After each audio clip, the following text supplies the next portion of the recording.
রাসূল ডাকতেছেন, সাহাবীরা রে, আমার এই শহীদদেরকে দাফন করে দাও। শর্ত হলো গোসল দিও না, রক্তমাখা জামা কাপড়গুলো পাল্টাইও না, এই রক্তমাখা জামা সহ দাফন করে দাও। হাসরের ময়দানে আমি নবী এই শহীদগুলো লইয়া আল্লাহর আরশের কিনারে যাইয়া দাঁড়াবো, দেখাবো আমার উম্মতের মতো কেউ নিয়ে আল্লাহকে পাওয়ার জন্য এইভাবে কষ্ট করেছে।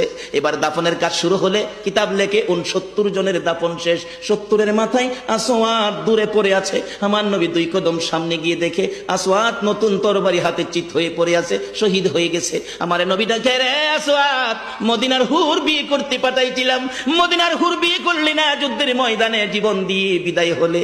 আসওয়াত রে, নতুন তরবারিটা হাতে রে। আসওয়াত একজন সাহাবী বলেন, হুজুর বিয়ের বাজার করতে এসে আপনি যুদ্ধে গেছেন, খবর পাইয়া বিয়ের বাজারে টাকা দিয়ে যুদ্ধের বাজার করেছে, আসওয়াত শহীদ হয়েছে। আমার নবী ডাকে, মাবুদ, আমার আসওয়াতকে তুমি কি দিবা গো আল্লাহ? মদিনার হুর নিল না, রাসূলের পক্ষ নিয়ে জীবন দিয়ে দুনিয়ার থেকে বিদায় হলো, আমার আসওয়াতকে তুমি কি দিবা গো আল্লাহ? আসওয়াতের লাশটা ধরে ধরে কবরের দিকে নিয়ে আসতেছে। গোসল লাগবে না, কাফন লাগবে না, শুধু দাফন করে দিবে।